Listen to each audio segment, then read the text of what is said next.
Ladies and gentlemen, leading beyond traditions, disruptive leadership for the future of higher education.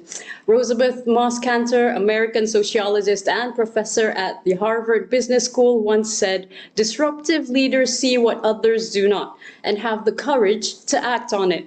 Today, it's all about challenging the status quo. This is the third of the AKEPT's Let's Talk About webinar series. Assalamualaikum warahmatullahi wabarakatuh. Greetings wherever you are in the world. Today's webinar is brought to you by AKEPT, the Higher Education Leadership Academy Malaysia, USIM University Science Islam Malaysia, SEAMEO RIHED Regional Center for Higher Education and Development under the Southeast Asian Ministers of Education Organization. A very warm welcome to everyone tuning in today.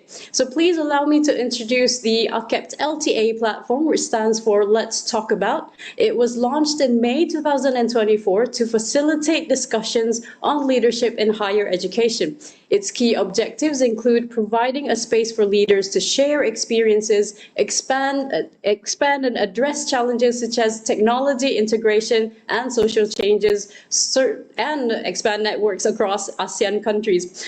LTA offers practical guidance that leaders can apply in real-world settings. Its key impact is to ultimately contribute to building a more inclusive, competitive, and future-ready higher education sector. My name is Dr. Nur Hidayah Azman, and I am very honored to be your host for today's session. So before we begin, there are a few housekeeping tips that I need to remind everyone of.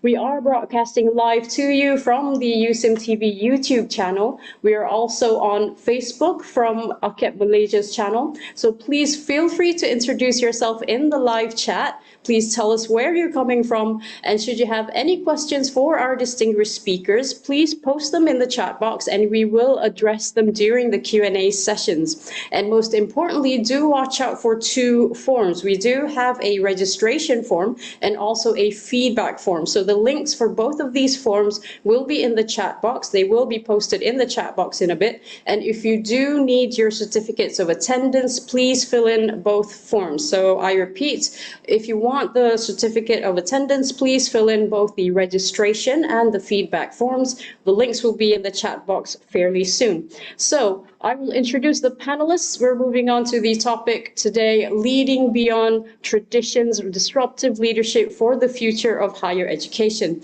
So today we are very privileged to be joined by a phenomenal lineup of distinguished panelists, each of whom brings deep expertise and insights from all corners of the globe. Our first speaker is Professor Sattar Bhawani, Chief Executive Officer, Disruptive Leadership Institute, LLC from New York, DLI, and Professor of Practice in Disruptive Leadership, Asia E University. Our second speaker is Datuk Sri IR Dr. Zaini Ujang, Chairman of the Malaysian Qualifications Agency, MQA Council, and our third speaker is Ms. Azlina Kamal, Education Specialist for UNICEF. So we've got a fascinating lineup today, so let's take this opportunity to learn, exchange ideas, and imagine a bold future of leadership in higher education. So I am going to pass the floor to our moderator, so please allow me to introduce him. Professor IR Dr. Hafizal Muhammad is a professor at University Science Islam Malaysia. He is currently the director of USIM's Research and Innovation Management Center. He won the ASEAN Outstanding Scientist and Technologist Award in 2017. He has over 20 years of experience in ICT in academia, making significant contributions to wireless communications, holding 36 patents. He previously served as a senior researcher at Nimas Berhad, and he holds a PhD in electronic engineering from the University of Southampton and is a registered professional engineer and certified HRDF trainer. So without further ado, let us embark on today's journey. So I am very pleased to welcome Professor Hafizal to kick off today's session. So over to you, Prof. Thank you very much. Thank you very much, MC Dr. Nur Hidayah, for welcome. Good afternoon, everyone. My name is Hafizal, and I'm honored today to become moderator for this important AKEPT webinar session. It's truly my honor to guide today's conversation with three highly distinguished panelists and also impactful thought leaders in our areas. Each of them will bring a unique perspective to our AKEPT webinar session series number 3 in collaboration with SEAMEO, RIHED, and also Yuan Islam Malaysia USIM. Our theme today, Leading Beyond Tradition, Disruptive Leadership for the Future of Higher Education. Let me begin by briefly introducing our three panelists. Panelist number one, Prof. Sata Bawani is the Chief Executive Officer, CEO of Disruptive Leadership Institute, LLC, New York, and also Professor of Practice in Disruptive Leadership, Asia University, Kuala Lumpur, Malaysia. He obtained professional doctorate in business management from European International University. Prior to his current post, he was the Managing Director, Executive Development Associate. He was also the Managing Director, Global Head for Transition Coaching Practice, DBM Asia Pacific, and also Head Global Information Services, Human Resource Consulting. Currently, he is involved in leading executive education and leadership transformation program at Disruptive Leadership Institute. He is developing and delivering MBA and executive programs in disruptive leadership with European International University, EIU Paris, and also advising multinational corporations on organizational transformation and C-suite coaching initiative. Prof. Sata is among the top 15 exceptional executive coaches globally recognized by CEO Weekly 2023 and top 10 best CEO for Singapore in Singapore by the CEO Inside Asia magazine. He authored multiple influential books in the Future Ready Leadership series. He is the recipient of the Executive of the Year Human Resources Consulting at SBR Management Excellence Award. Welcome, Prof. Sata Bawani, to our session today.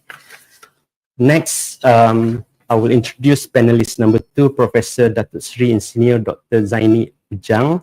It's a great honor to welcome Yang Berhadiah Datuk Seri, one of the Malaysia's most distinguished and recognizable figures in higher education leadership in Malaysia.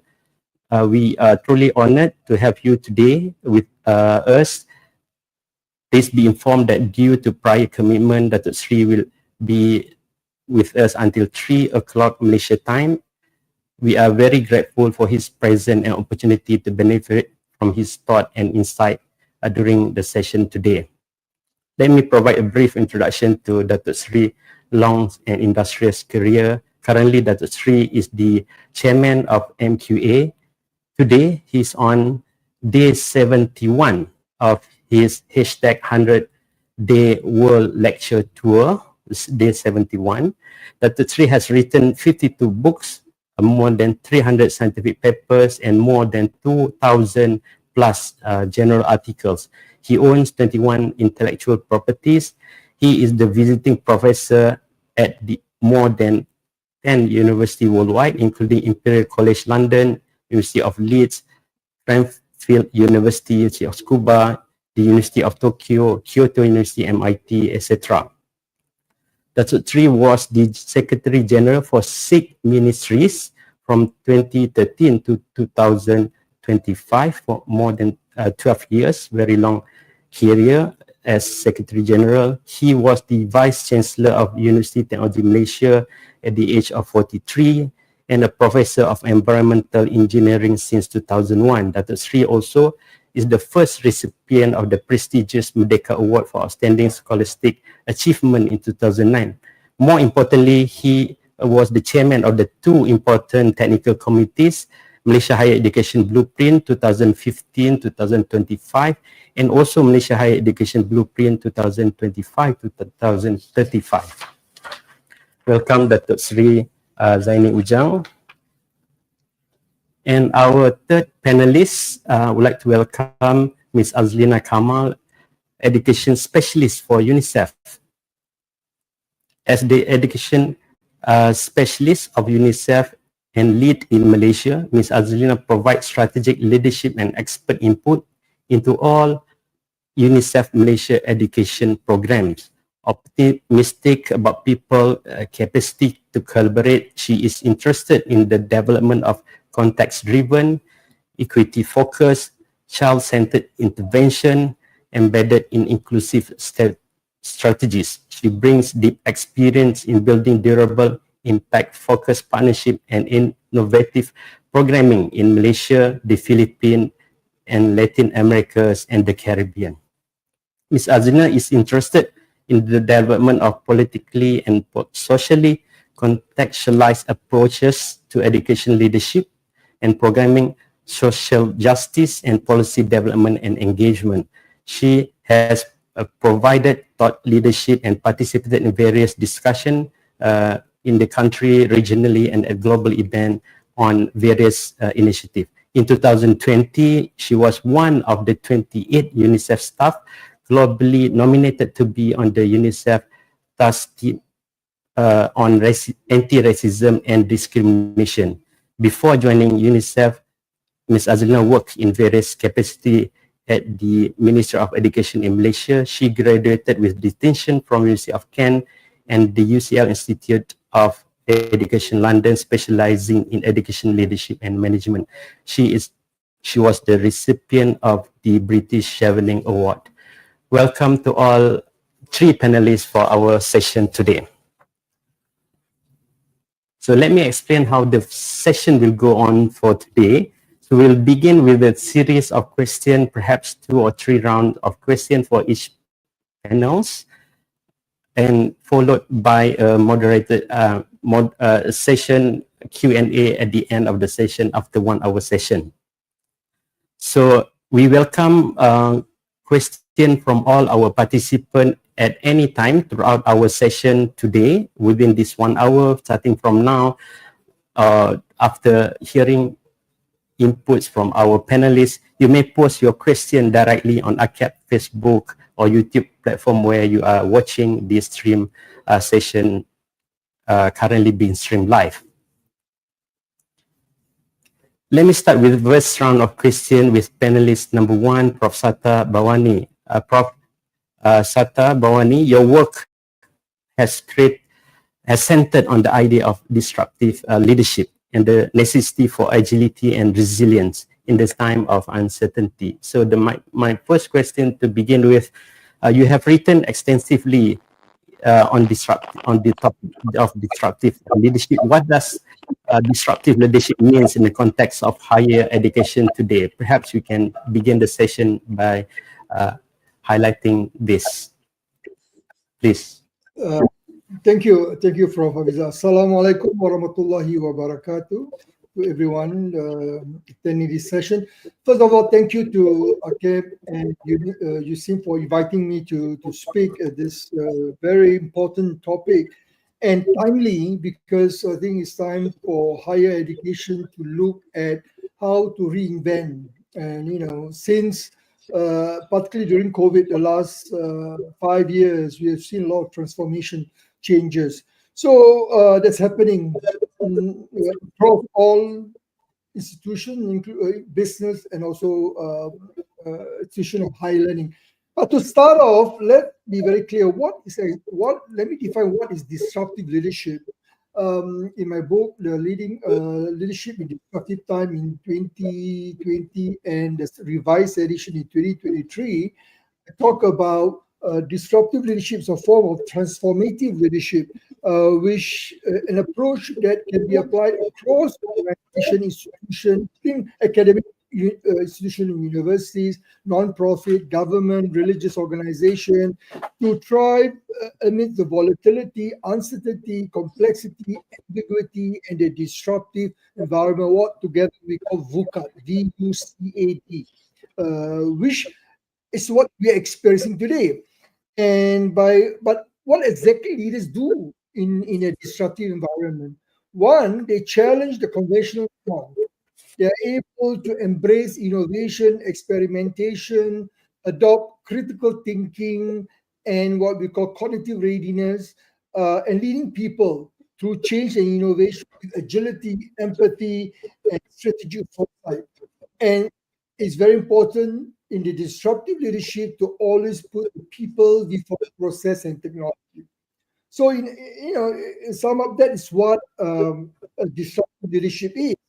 So if you look at the conventional leadership, the difference is here you are expected to disrupt your mental agility, what we call the uh, cognitive readiness, the ability to think your way of thinking. So it's a high level of thinking. Yeah.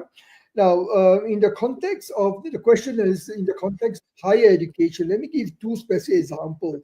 One is my client and in US, a university, Southern New Hampshire University or SNHU, where the context is about challenging the traditional models to embrace flexibility and agility. As I mentioned, here is where the university leaders, uh, from the president to the deans of the various schools, they question. This is very important. You question the rigid degree structure, bureaucracy, inflexible policy to drive agile decision making. So rapid response to be able to ensure that always have learner-centered pathway available. So in business, we call it customer centricity. Yeah, but in organization, in academic institution, we call it the learner-centered. So that's one. And how they do it? How does the university do it? They develop the university business model, operative model based on an enhanced level of what we call disruptive leadership competency. And because of that, I think they, along with Arizona State University, one of the largest online university in US. So if you wanted to know more about what is cognitive readiness, what is disruptive leadership competency, just go to my website. I make it all available free, disruptiveleadership.institute, where you can find all these models and studies. Second example regarding academic institutions in Singapore. One is in US. Let me pick one in Asia, in Singapore. The National University of Singapore is also one of my clients. And one of the success of NUS is that they are many. They are one of the top 50 in the world university in terms of the ranking. But what is interesting is that, of course, they are lifelong learners program where the university ensure that all the academic leaders, administrative staff, and faculty embrace innovation, and as the university, they reposition NUS as a lifelong learning institution by having hubs, global knowledge network, not just the traditional degree factory that we see in many universities, but they have a lot of collaboration with universities, Stanford, Tianjin, I mean, in China, university, and many other universities. Fortunate that the Singapore government provides funding through what we call the Skills Future program. So the Skills Future program, funded by the Singapore government, allow the university, they can tap on this funding to develop their academician, administrators, non-teaching faculty to embrace lifelong learning. And they offer what they call micro-credentialing, just like the Asia University, we have the micro-credentialing program. And they also provide flexible pathway to the staff towards, achieving recognized qualification. So let me so in a nutshell, that's what disruptive leadership in the context of higher academic institution, with two examples, one in the US and one in Singapore. Over to you, Dr. Hafizal.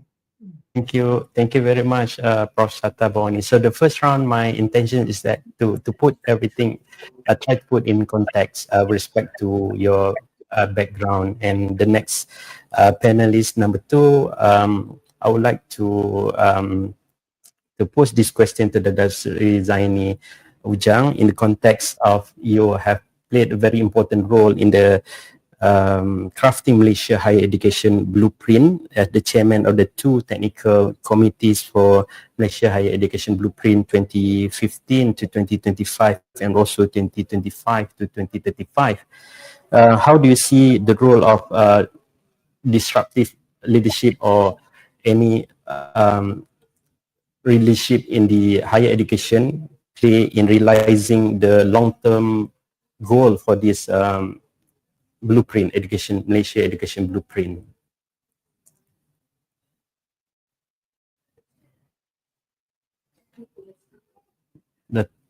To Datuk Sri Zaini Ujang. Okay, terima kasih. Thank you for this opportunity. Let me comment on the terminology first, because we don't use disruptive leaderships in the context of the blueprints. Despite we realize Professor Clay Christensen wrote a book on innovative universities about 15 years ago, and that is mirror after disruptive innovation, the book that he has written earlier. Am I okay? You able to listen me clearly? We can hear you, but your audio is intermittent in terms of the connections. Yeah, disruptive innovation started when Professor Clay Christensen from Harvard Business School come up with a theory that innovation that makes expensive products and services more affordable and accessible. So, together with his former PhD supervisor, Tim Clark, he wrote a book on innovative university. So what we are discussing today, it actually is the book that written by both of them, Clay Christensen and Clark. And for information, you can download. If you go to Amazon, you can read about 80% of the books.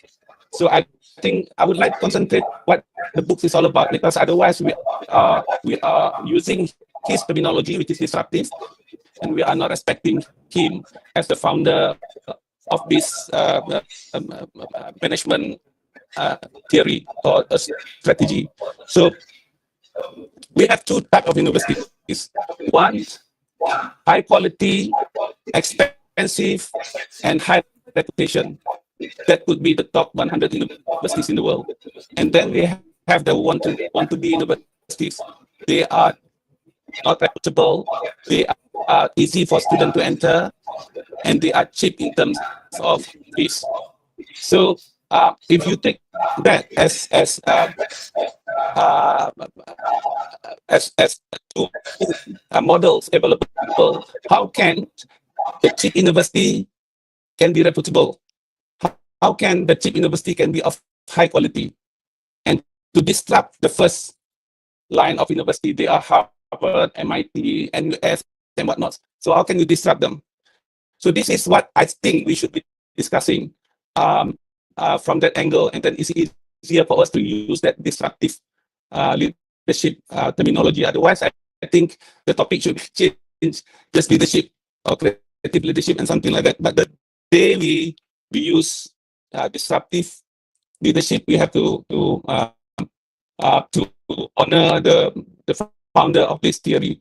And as a student of Clay Christensen, I attended his lecture since 2009 when I was at Harvard Business School, and I was his friend until his death recently.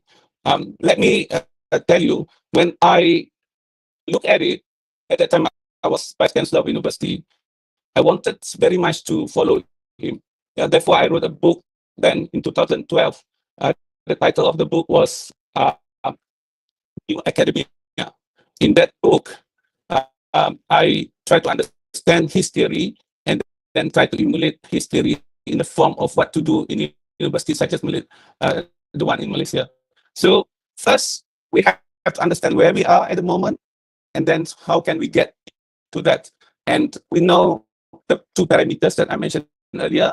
One is reputation and quality. Second is very expensive. So in universities that we are going to do shouldn't be that expensive. Should be accessible to many students. Therefore, in his book, Innovative University, Clay Christensen mentioned clearly what is the to be done. So I don't want to explain the book because otherwise this session will be a book review. But I really encourage everyone here to read his book, and his book is available on the net, and then we can understand the whole thing. So when we started developing both blueprint for higher education Malaysia in 2015, the first one, and then recently we completed 2025 to 2035. The prominent items is not only leadership.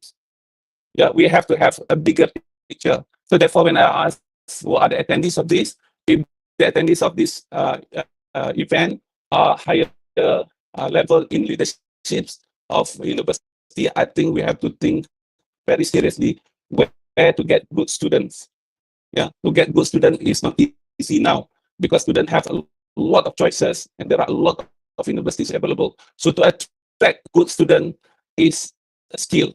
The second point is to get committed staff. So I think leadership is no longer options. It's no longer what we are doing by rotation in university at the moment. AKEPT should play a role to train professional academic leaders, at least at faculty and at the university level. We should be professional in the sense that you are no longer doing your research, you are no longer doing teaching when you reach that level.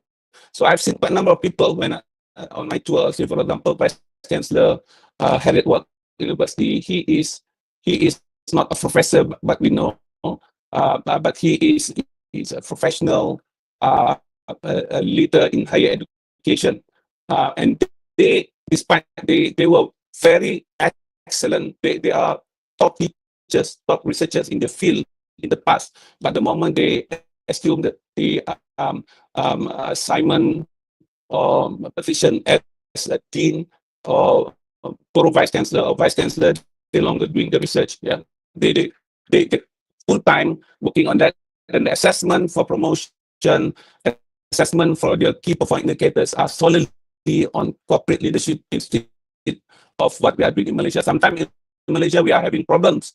They are doing corporate works, but at the same time, their promotion based on their research, their promotion based on their student numbers and whatnot.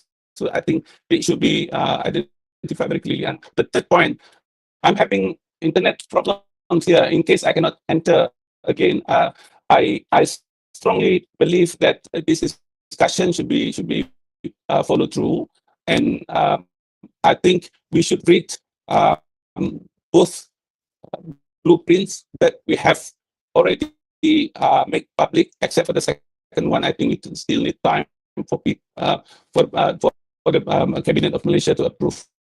Thank you.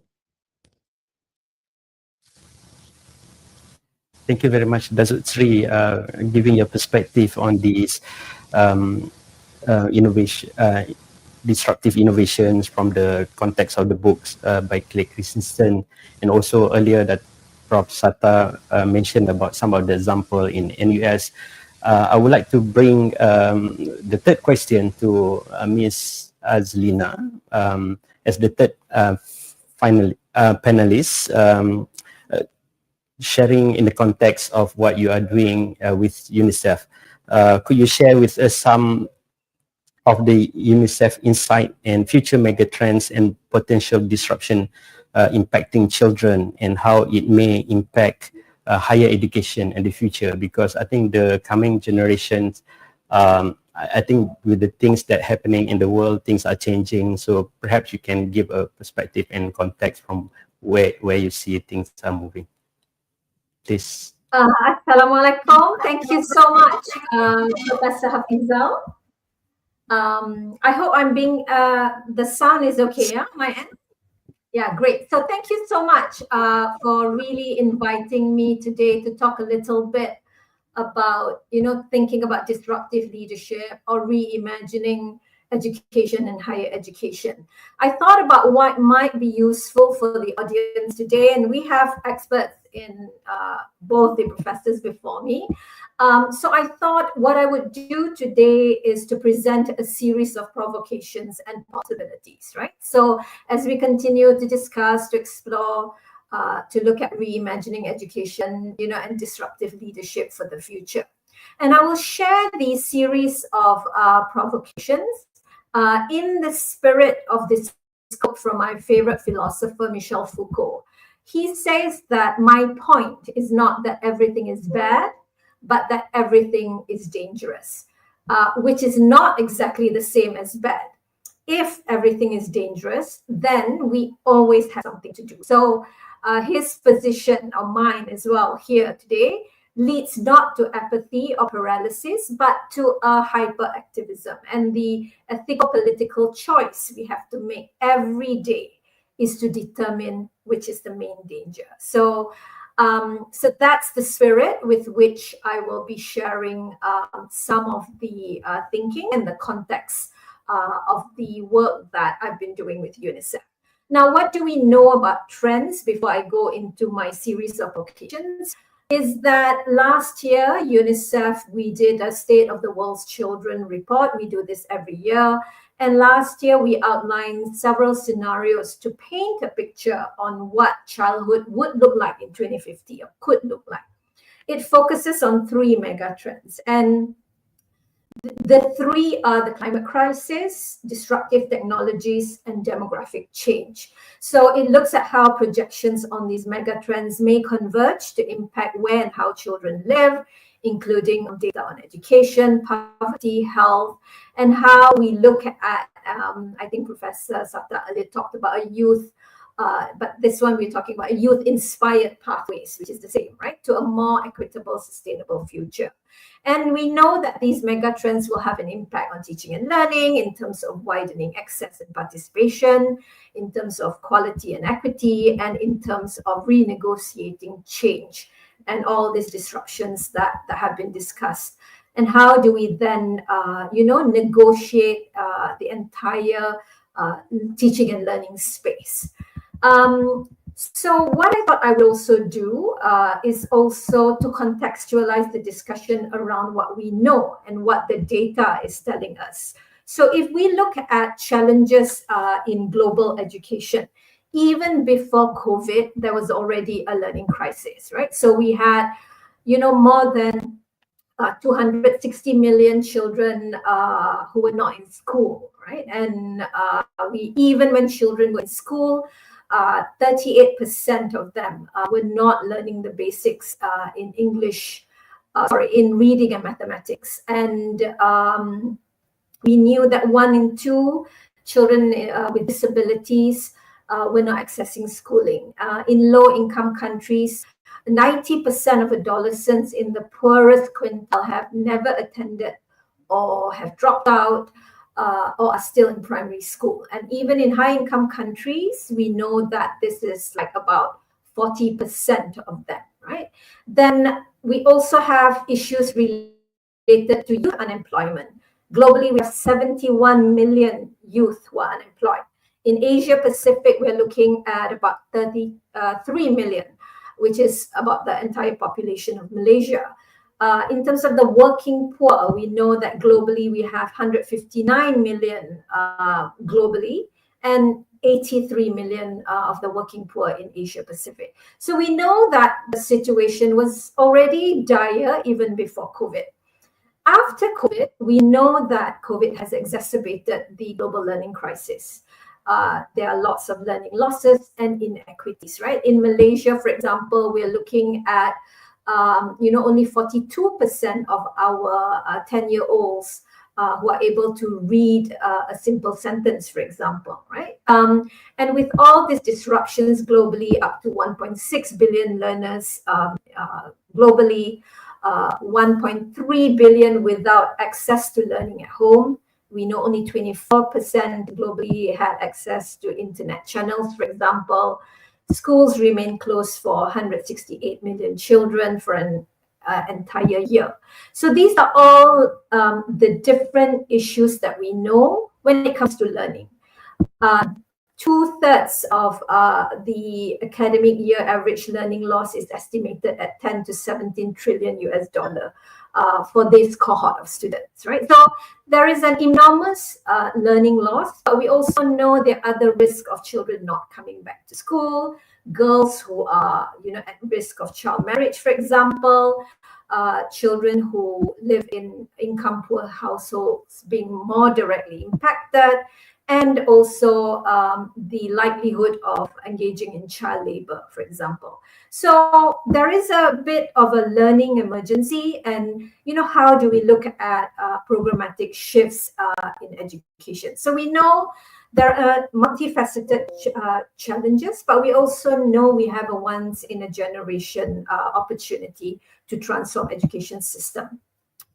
And like some of the things that we also note is that I've mentioned this earlier, the most marginalized would have been the most affected as a result of the pandemic. But I think it's also important to highlight that the marginalized are not a homogeneous group.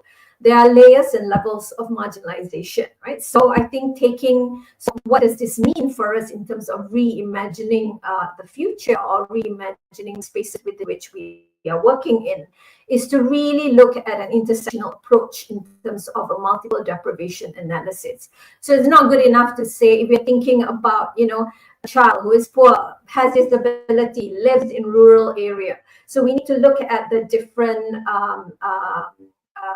deprivation that a particular child or our young people are going through, right? So, and then to tailor these impact challenges and interventions. So for example, a child with disability to a refugee child, to all these different groups of learners, right? These would be different. And I think oftentimes as well, we have children who don't fit within the mainstream. How are we looking at, for example, skills development? There is a very legacy approach to skills development, for example, and young people now are looking at, very quick, very agile way of learning and acquiring skills. So what would this mean in terms of how we organize learning? So again, this whole multiple modalities and pathways of learning we've discovered is going to be really important.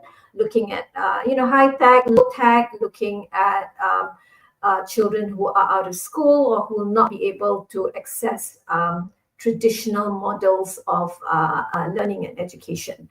And I think when we design for the most marginalized group, it will work for everybody, right? Usually in terms of designing any kind of programs, we do it for the most privileged, and then we think about, how do we fit in the most marginalized? But then I think it's also really important to say, to turn it and say, if it's going to work for the most marginalized, it will basically work for everybody. The other thing is also very quickly for us to really focus on interventions, right? So there is a feeling that, okay, as we're moving forward, we need to think of new things that we need to, activities or initiatives that we need to work on. But and there is also this issue of transplanting business principles into education, especially in higher education, looking at effectiveness, looking at scores.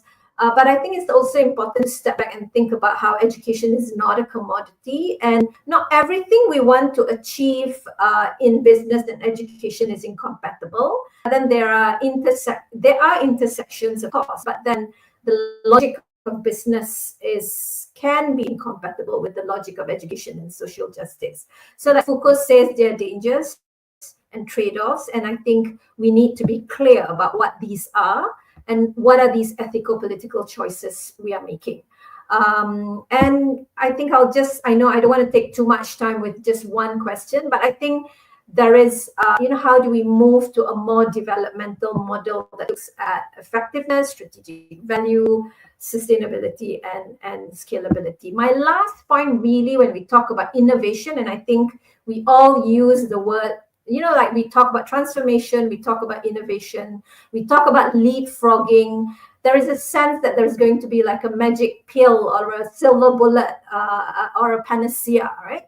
But as we explore the adjacent possible, I think it's important to be cognizant of the fact that pathways to change is not straightforward.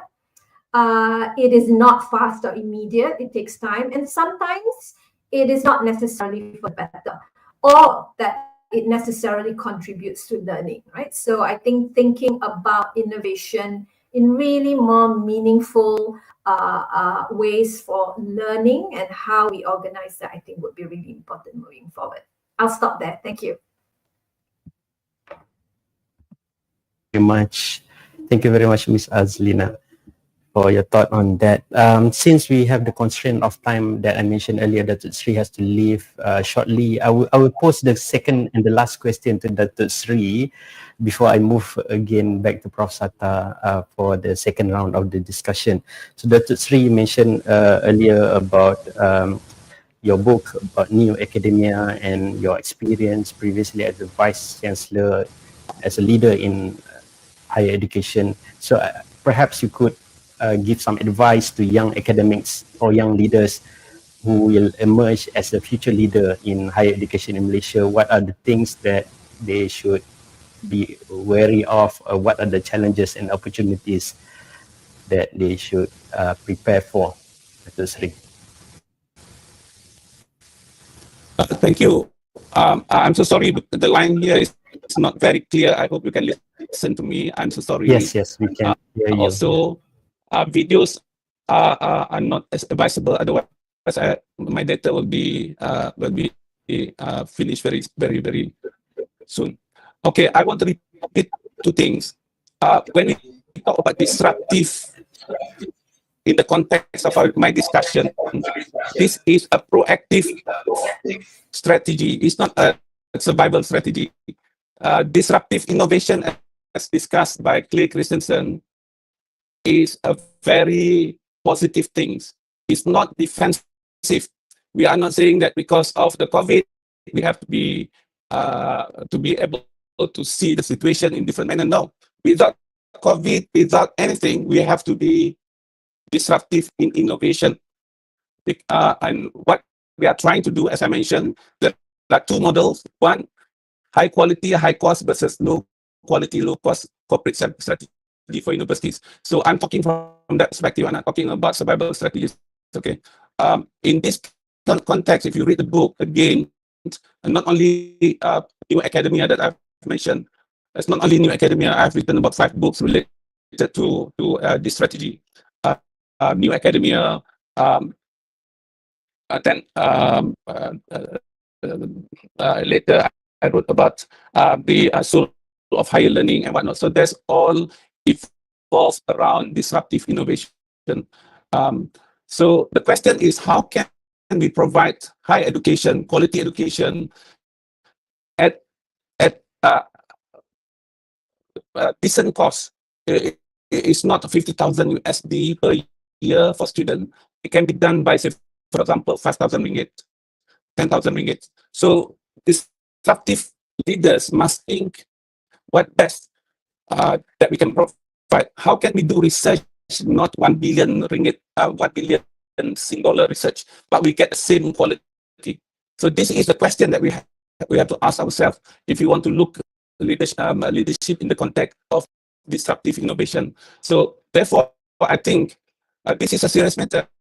Therefore, I strongly encourage AKEPT to look into this very seriously. In the past, since I was Secretary General in charge of higher education, the head of AKEPT reported to me. So we discussed about this quite lengthy. But it is time now for AKEPT to be a professional body. AKEPT should be a center to train leaders in higher education. They get chartered status. They get fellow status. They are no longer dividing the time between leadership and being a researcher. It's a serious matter. This is what's happening in many universities in the world now. Professor at Harvard, the president of Harvard University, he didn't call himself professor in certain field. He called himself, I'm a president of Harvard University. MIT, you don't call him professor in the field because he's no longer there in the field. He just concentrate himself managing the university. So if you read the book by Clay Christensen on innovative university, that's what he's discussing. And if you have time, you can read new academia book that published by UTM Press. Okay, I give you an example. In order to become good in leadership, we have to understand the ecosystem of new academia at the moment. This is what Professor Shattar mentioned earlier. Therefore, people like Professor Shattar being invited to become adjunct professor in university. In the past, adjunct professor is unheard of. When I was a student, there were, seldom we listen to outsiders. Professors will say that this is my territory. No one can enter my territory. I'm the one who is responsible.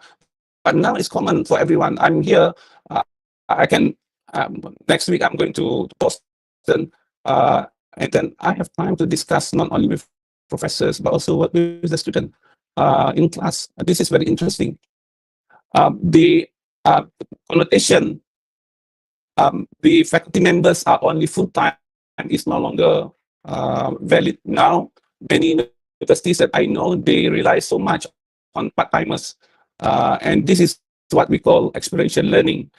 They want people who are on the ground themselves to teach students. If we are talking about leaders in higher education, we get professional leaders themselves to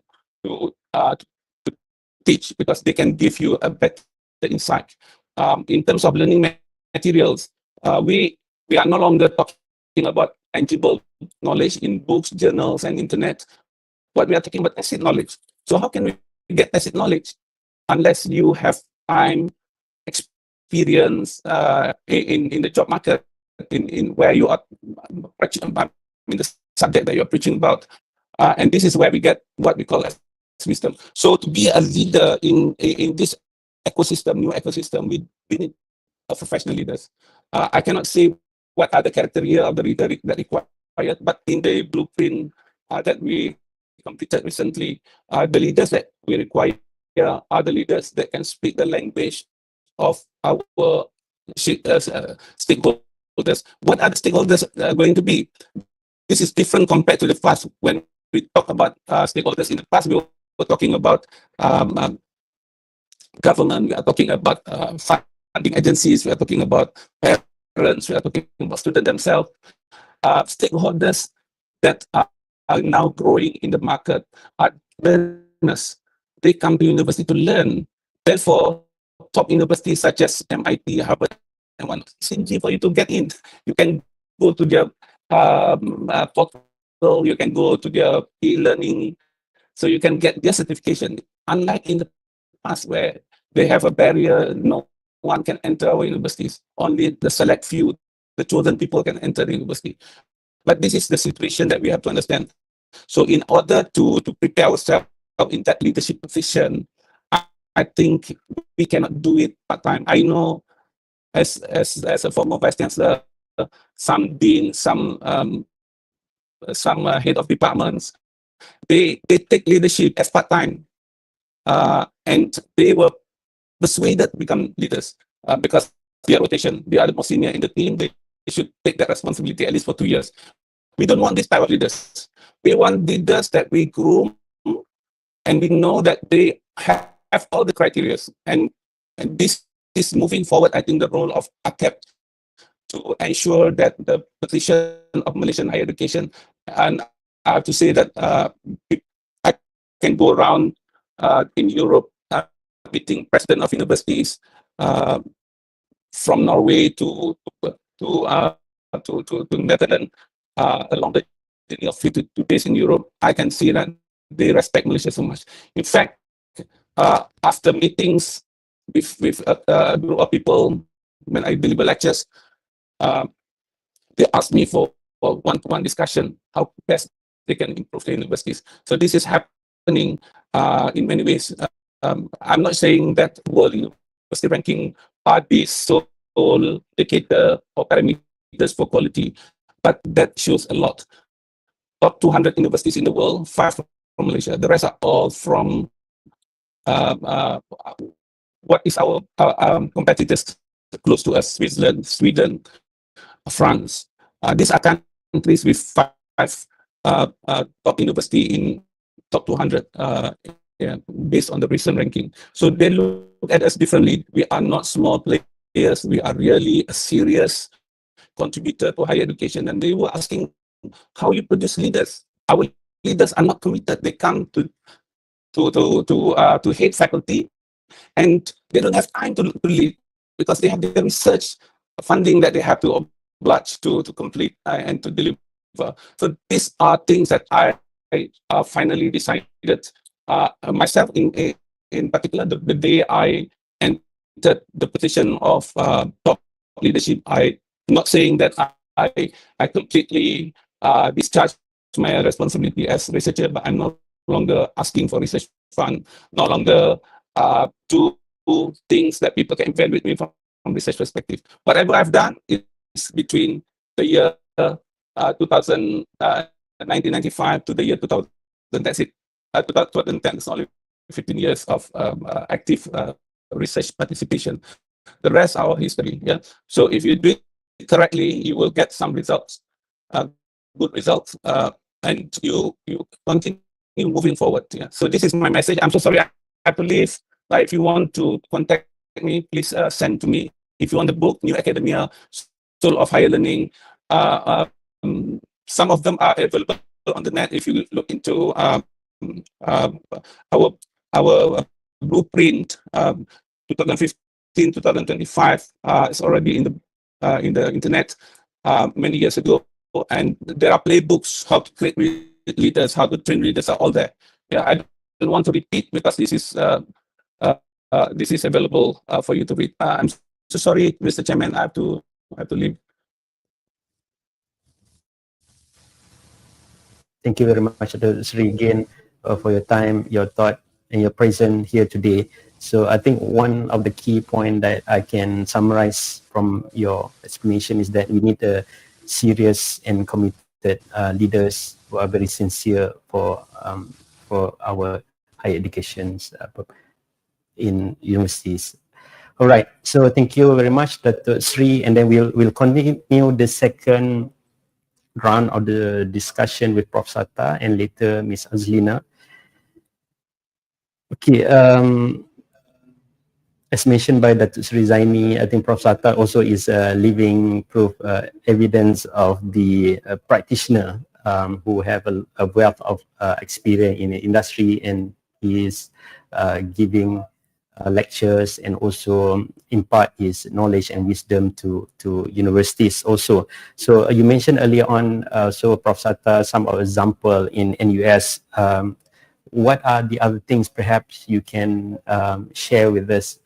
Some of Malaysian university or Southeast Asian university can learn from other university globally, or perhaps I will pose another question for you also. What are the leaders in the senior who have senior leadership role in the university administrator that must adopt to thrive in the challenging VUCA scenario? So there are two questions. It depends how you're going to take it.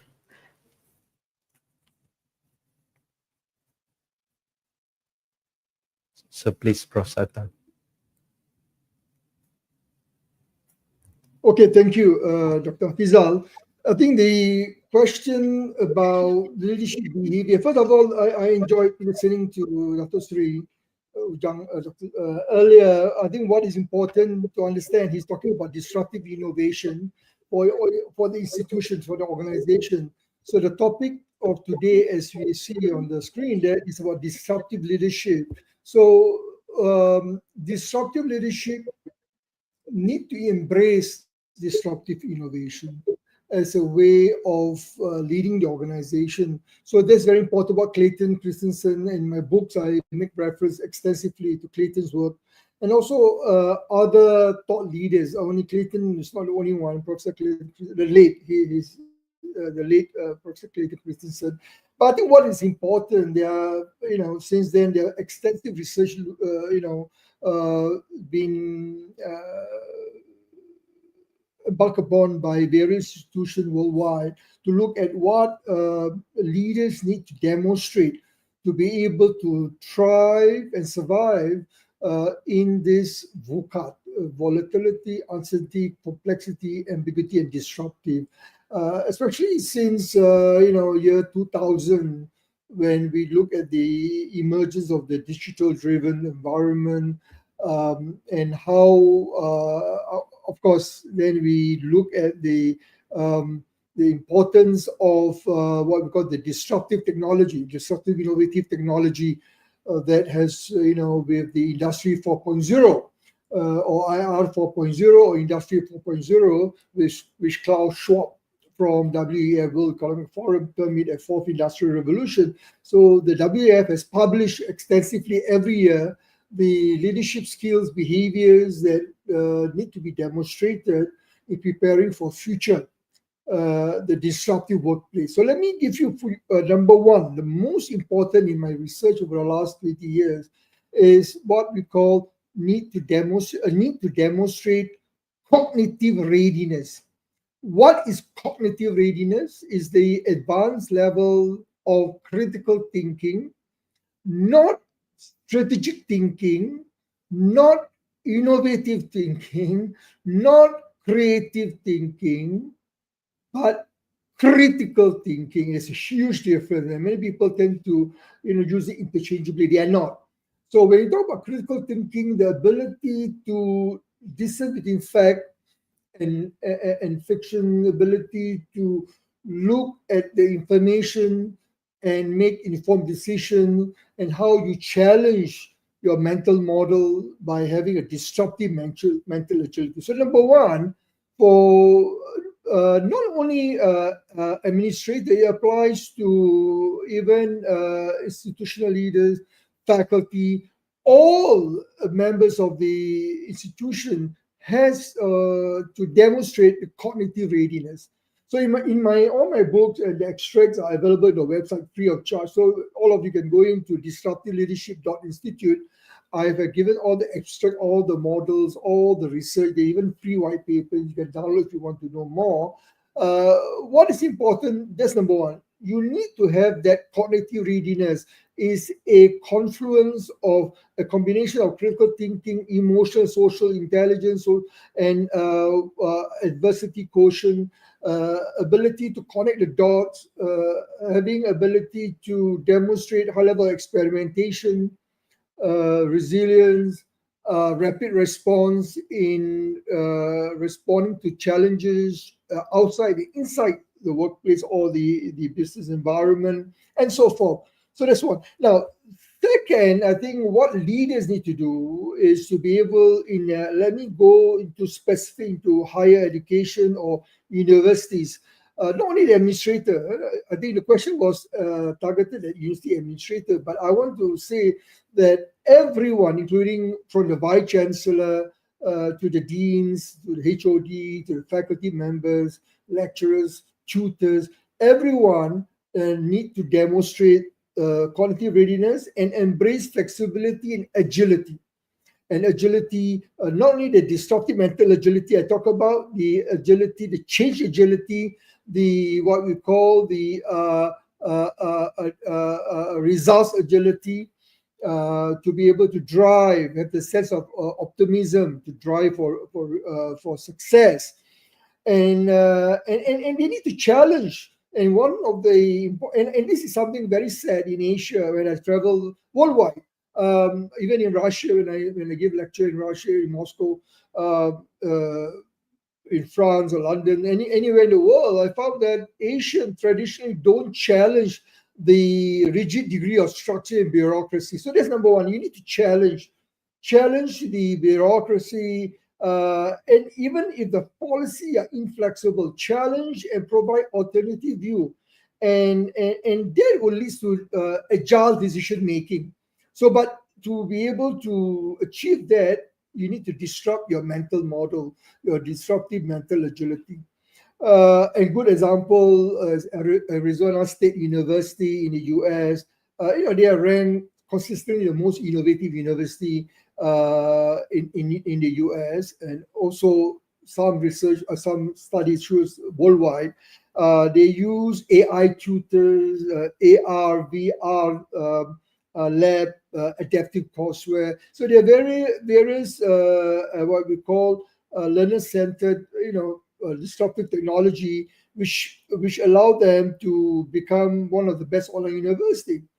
Second example would be the Stanford D schools, part of Stanford University in California, where the design thinking is they're the pioneer in design thinking. And design thinking is, what makes Apple, what makes Microsoft, Google, and many other technology company, even Coca-Cola, Boeing, very successful because of the customer-centric approach in terms of designing product and solutions and services for the target market.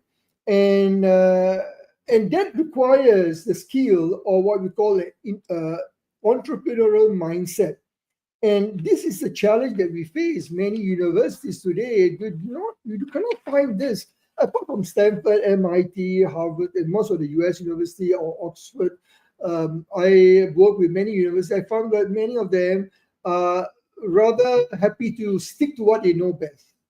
So some of them have the biggest problem is the lack of self-awareness, or they have what we call the biggest challenge is what we call knowing, doing, get.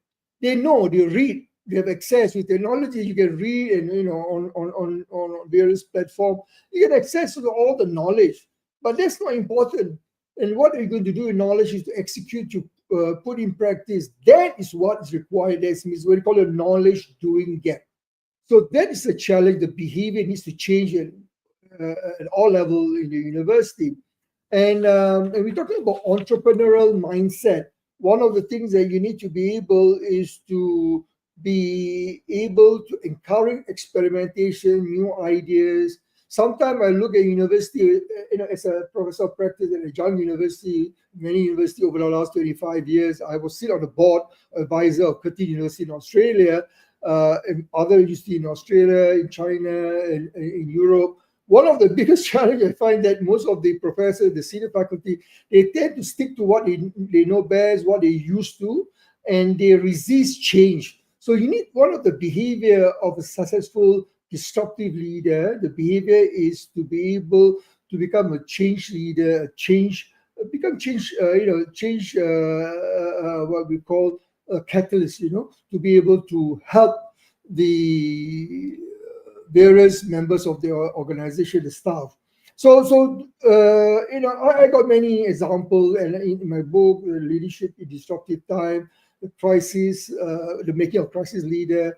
In 2020, I wrote during COVID in China. I wrote a book called The Leadership Disruptive Time, talking about the challenges leaders face, and give example like Jacinda Ardern. One of the most successful leader I've studied is Jacinda Ardern, the former Prime Minister of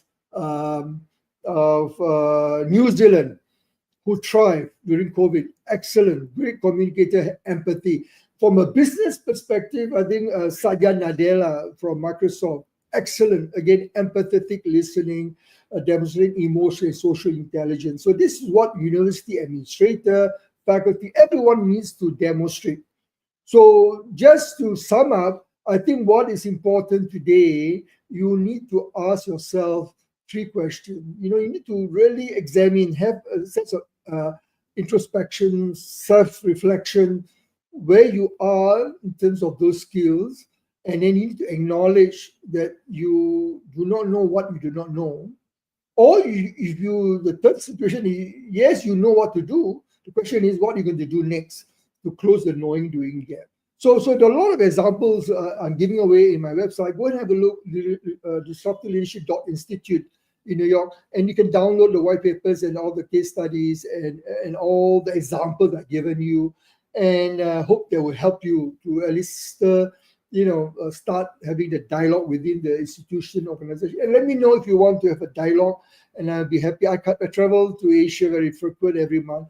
I'm in Malaysia, Indonesia, Singapore, India, China, Australia, and Japan and Korea because of client work that I do. So I'll be delighted to speak further to any of the university in the AKEPT network who wants to know more. So thank you, Dr. Hafizal. Thank you again, Prof. Sata. Very good points, starting from cognitive readiness, agility, entrepreneurship mindset, and also having AQ is very important as other intelligent quotient. All right. So we have about 15 minutes before we end. But before we take the question, again, those who are listening to our live streaming, you can post question in YouTube or in the Facebook Live.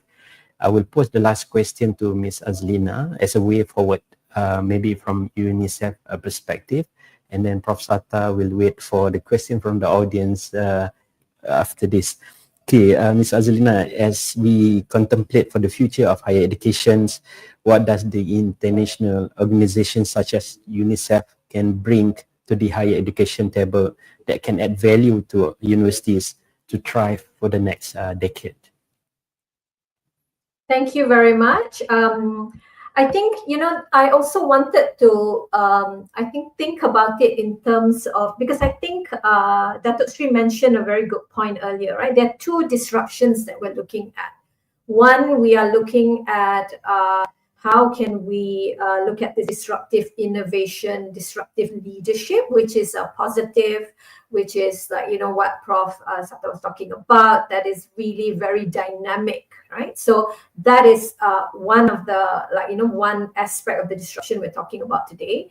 The other part is, and I talked about this when I was highlighting the context, the disruptions globally in terms of learning, in terms of what young people are going through with all the threats. So there are two levels of disruptions, one in a very positive dynamic sense, but the other in terms of context and all the different changes that children and young people are going through. I think that distinction, is also important and I'm talking about both, right? So I know Dr. Sri was talking about the more positive part of it, but I also wanted to contextualize it within all the changes that are taking place. So, an organization like UNICEF, what we do really is, we look at all sorts of ways in terms of data, in terms of research, in terms of, system strengthening. We looked at models for scale, community engagement,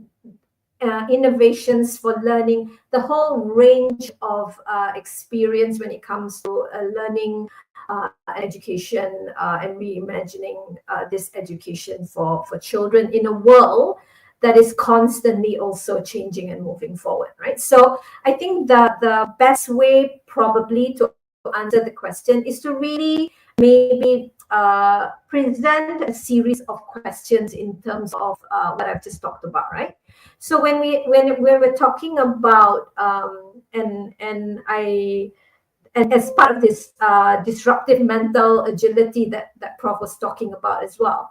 So the first question, I think, in terms of equity and access, I think as leaders, right, or transformational leaders or disruptive leaders, I think that an important question to consider is who benefits from all these changes in higher education and who is being left behind. So again, right, the levels of disruption. There's a disruption in all these changes, positive things that are happening, but also who is then not having access. I think that is really important because there can be this rigor in terms of moving forward. We're going to do this, we're going to achieve this, and that's fantastic. But I also think, leaders need to think about who is being left behind and why, and what are those mental agility or innovations that we can think of so that they can be part of that positive disruptions in higher education. So, all these approaches to inclusive innovation, and there are lots of examples in all the countries we work in, looking at multiple modalities of mobile learning, localized different things that we've done in UNICEF, right? So I think the key point to make is that disruption must be equity driven. How do we ensure education innovations are inclusive, especially for the most underserved? Because I think essentially innovation without access, all these positive disruptions without access, is just exclusion by another name. The second, I think, is in terms of young people's agency and participation. The question to consider really are young people, university students, are they recipients of this change, this positive disruption, or are they co-leaders in shaping it, right? So I think in terms of all this engagement in governance, in innovation, that is meaningful and not tokenistic, and how are we looking at creation of spaces for this to take place?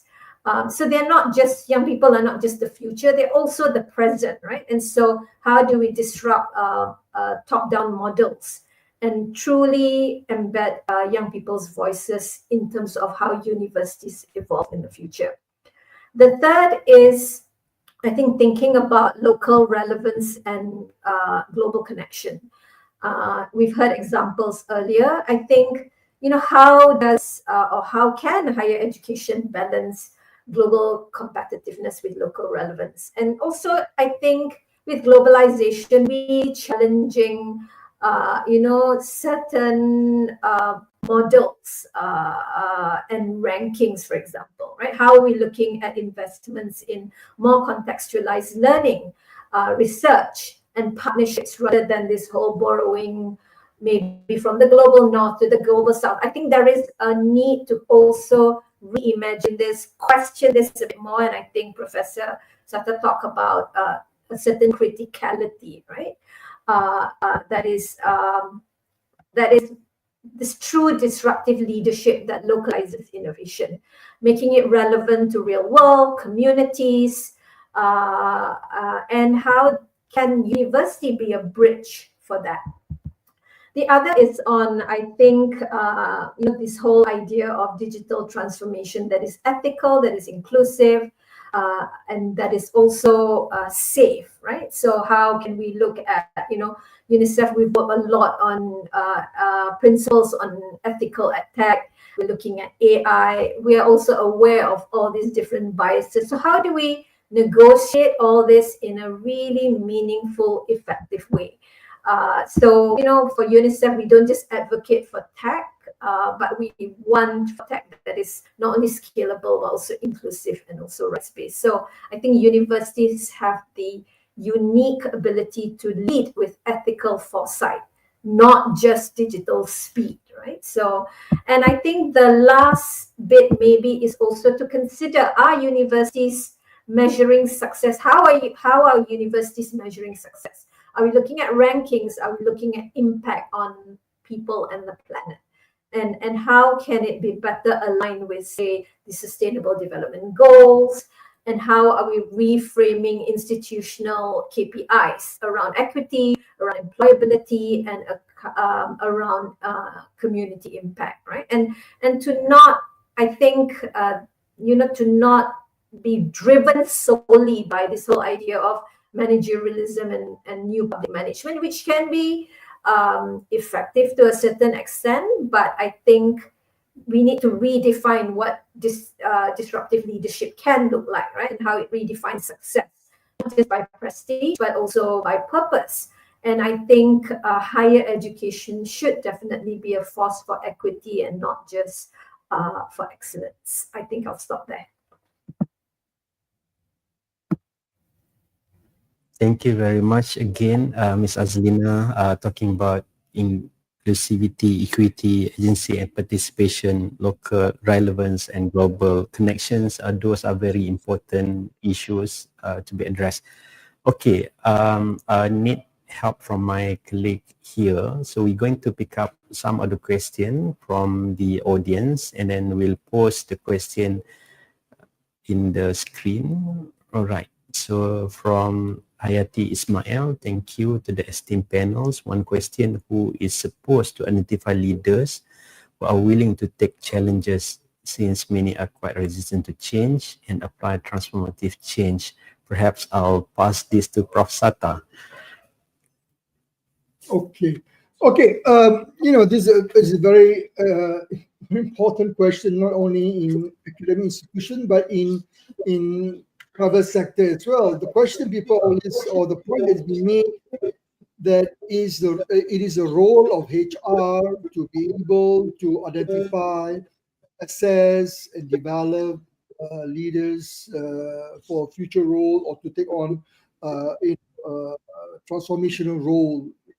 But I disagree. In the last 30 years, in my role as an OD, HR, change management specialist, and HRM, HRD, resource management, human resource development, and executive coaching, I believe the primary responsibility is that of the line manager. In other words, the person that's responsible, or the reporting officer, not HR. HR is only an enabler.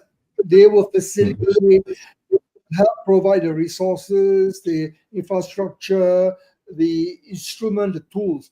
But is the manager has a responsibility? For example, the chancellor should take the responsibility to assess his leadership team, and then we should then we have the dean of each school should take responsibility to assess his leadership team, because they are the one who knows best what is required for the role of their team members, and probably they have already been through that, so they understand. Second is important because they have the day-to-day interaction.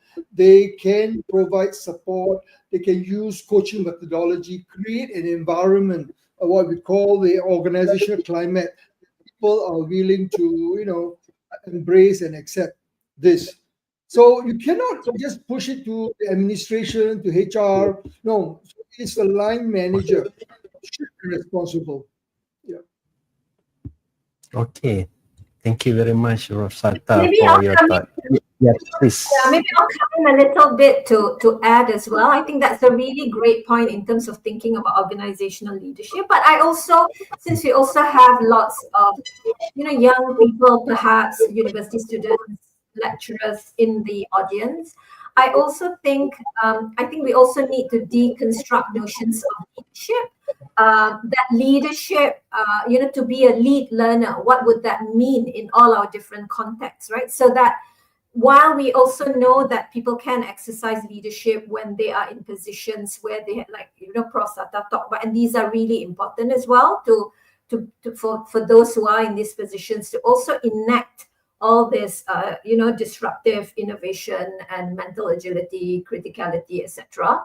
But I also think, as we are deconstructing leadership, I think it's also important to think about, where are those spaces for change and leadership for learning that we can all take on, regardless of whether we have the position to come along with it, right? I think looking at a more distributed leadership where people are looking at it as a skill and competency that we are developing across the organization, I think that would also be another perspective that I wanted to add.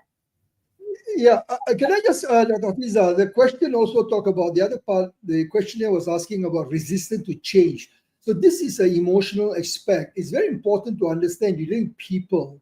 And this is where a trust-based partnership has to be established. So as a leader, a disruptive leader, a good example is Satya Nadella from Microsoft. Why is he able to transform Microsoft, from number 3 to number 1, at one stage the most highly valued company with a 3 trillion market cap, is based on what they call empathetic leadership, is to understand and even people who are resistant to change, help them to understand, provide the emotional support, coach them, guide them, inspire them, provide them the resources. And of course, you can do it once, twice, the third time, then after that, you need to really ask yourself, are they the right person for the role, for the job? Sometimes people doesn't fit anymore. So you need to ask yourself, it's time to change.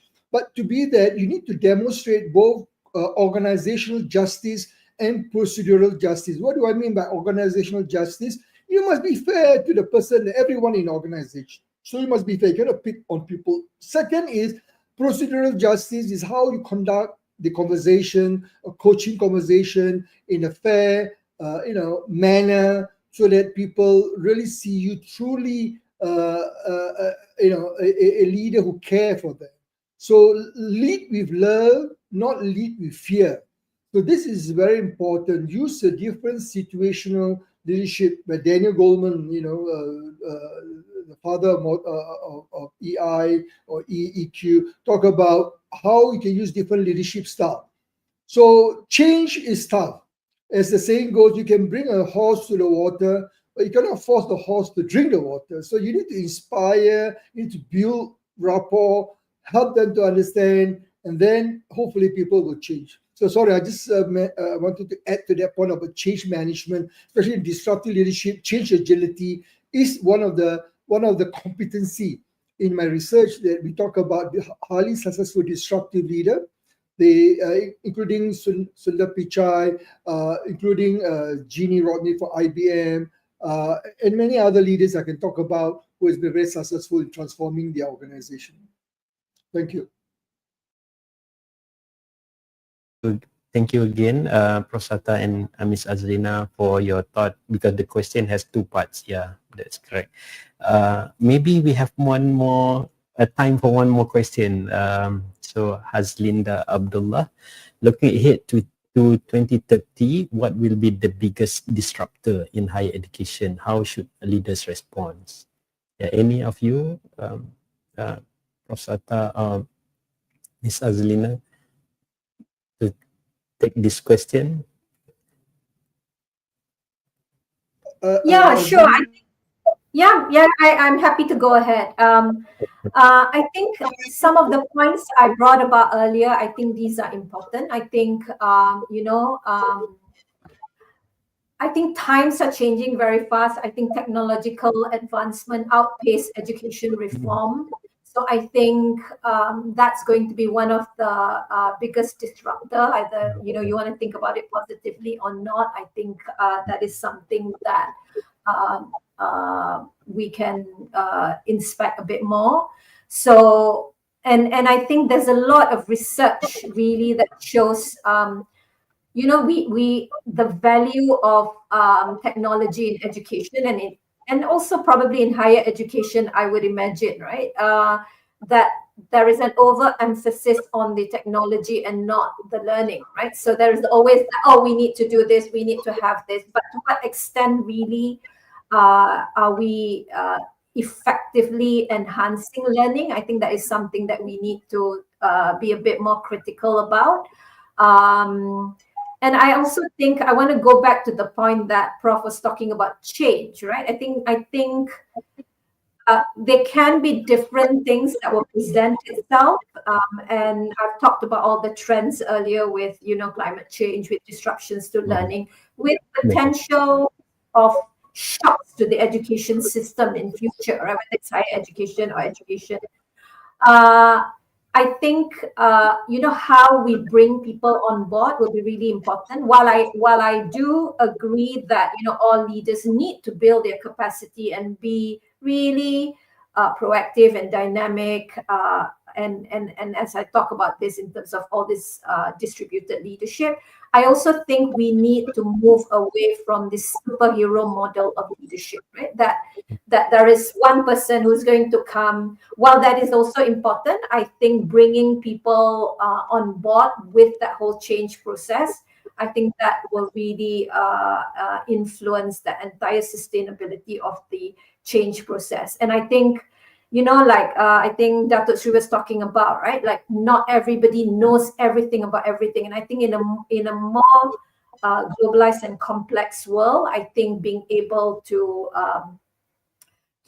kind of draw on this different expertise in terms of all this moving together with different people and components of society, I think that will become increasingly more important. But I also think another point really for us to consider, I think Malaysia, we are moving, we are an aging country, for example. There are going to be shifts in labor market dynamics, for example. I think these are also things that we need to think about, right? And this is why I talk a lot about inclusion. It is really a lost economic opportunity if we don't really get not just different people, different experts on board, but all different groups of learners, especially the Muslims. So I think if you ask me, I am for inclusive disruption. So I'll stop there. Thank you. Thank you very Yeah. much, Ms. Lina. Last thought from you, Professor, before we end. I think Ms. Azlina has put it very well. I mean, well said. I think one is the disruptive innovation technology. Second is the demographic shift, the aging population. All these are major trend, major disruptors. I talk in my book, the leadership in disruptive time, the revised 2023, where I talk about 6 major disruptions, including other disruptions. I'm not going to go into that, but I want to comment, build upon what Azlina has said. I think the most important is the over-reliance on technology. It's important. It's important to acknowledge disruptive, innovative technology like Gen AI, ChatGPT. We have seen the impact in education, and we have seen the challenges, the headache that it caused. Recently it was in the news, even in Singapore, the National Technology University, there was a case where the lecturer assigned an assignment, and the lecturer clearly make it known not to rely on the ChatGPT or a similar tool.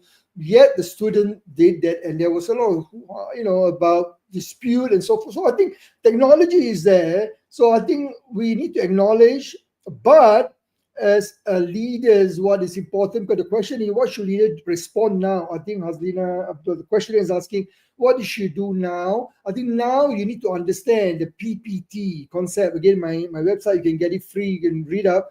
People before process and technology. Remember something very important. Technology is only an enabler. It's important to understand the disruptor. It's a major disruptor, but it's the people. You need to change the behavior of the student, the people, how they can use technology to make it more productive for the day-to-day work, how they can help them to be a better learner, how they can be a better leader. But they should always focus on the people before the process and technology, number one. Number two, because of Gen AI, actually there will be another biggest headache in 5 years' time. Actually, the questionnaire was right. In 2030, China is poised, based on the research I've done in my published, that China is, both America and China are racing, both, to be who will be the first to develop the what we call the AGI, artificial general intelligence. Basically, it's the highest form of AI where it can think, decide, and it's dangerous in the wartime. There were instances where I've seen, if that happened, the danger, because you can have machines that can decide and take action. Even in a war, the recent war between Israel and Iran and the US intervention, and you just imagine if they rely on a machine or a GAI who make decide where to bomb, when to bomb. So the human aspect is missing. So it is very important to remember that you cannot replace that, the empathetic, the human relationship, the trust. So that's why I'm saying, what should you do now? Hazlina is asking the question. Now, leaders should now start organization, institution, university. AKEPT has a very important role. How do you transform the leaders in the public universities and help them to prepare for the future? And to do that, start with the VC, the DVC, and downward. Everyone And the VC is not excluded, because you have to start with the top leadership, embrace the disruptive leadership competencies that I talk about in my website. You can get more information, and then you drill down even to the students, to the various stakeholders. And I think I'm very optimistic. I'm very optimistic because, but I'm also have a sense of optimism grounded to reality. In other words, a lot of people know what I'm talking about. It's not new, but it's about knowing, doing gap. So I'm very sad to conclude by saying this, that many of the university administrator institutions that I go around, the knowing, doing gap is the biggest challenge, and what we call the blind spot, the derailer. They know they need to do it, but hey, why should I do it? I'm going to retire in 5 years, or I'm going to retire soon. Let the younger, members of the team to get on. No, you should embrace, lead, and provide the environment. You should be the coach, the guide, a mentor, inspire. This is something which is lacking in the educational institution worldwide. I'm not showing in Malaysia, I'm talking about worldwide. There are very few. Of course, the younger one, the Gen Y faculty, administrator, they are more adept to all this new technology. But the traditionalists have retired. The Gen X faculty, administrator, they are retiring. The boomers and traditionalists are gone. The Gen X are started to retire. In the next 5 to 10 years, the Gen Y will be in senior leadership position. So if you start there, you still need to invest in development. So let me just end there, Dr. Hafizal. Thank you. Thank you very much, Prof. Satta, and also Ms. Azlina, for your thought and also inputs that you have provided for today, and also not forgetting that Sri Raini Ujang, who was together with us earlier on. Thanks also to all the participants who are watching this online, and also those who will be watching this in the future. We appreciate again our panelists, Prof. Satta, Bawani, Dr. Sri Raini Ujang, and Ms. Azlina. So we hope the wisdom, information that you have provided can bridge the gap between knowing and doing, as mentioned by Prof. Satta. This is also very important. Otherwise, we may know things, but we don't do it properly, so we may not change as we wish. So I'll pass over to MC to close the session. Thank you very much again, panelists. All right, thank you very much. So ladies and gentlemen, that concludes our webinar for today. So many thanks to our moderator, Professor IR, Dr. Hafizal Muhammad. Thank you to our esteemed panelist, Professor Satta Bawani, calling in from Jakarta today. We had Datuk Sri IR, Dr. Raini Ujang, calling in from London just now. And then we also have Ms. Azlina Kamal from Malaysia. That was a particularly incredible Q&A session. So lively, so spirited. That was amazing. So thank you so much to all of our panelists. So to conclude today's inspiring discussions, let us carry forward this reminder by Peter Drucker, who said, "The greatest danger in times of turbulence is not the turbulence, it is the act. It is to act with yesterday's logic." So in a world that is constantly moving, staying ahead of the curve means staying in the game. So thank you so much to everyone. Thank you to AKEPT, thank you to USIM, SEAMEO, RIHED, our distinguished panelists, and all of you, members of the global academic community, for sharing your time and energy with us today. So a final reminder, please don't forget to sign both of our forms. We do have a registration form and a feedback form. So if you fill in both forms, we will give you a certificate of attendance. So don't forget to do that. So ladies and gentlemen, be bold, be trailblazing. Disruptive leadership is all about making your mark and for all the right reasons. So take care, everyone. See you in our next session of the AKEPT Let's Talk About webinar series. I'm Dr. Nur Hidayah. Wassalamualaikum warahmatullahi wabarakatuh, and goodbye. Waalaikumsalam. Thank you. Bye-bye.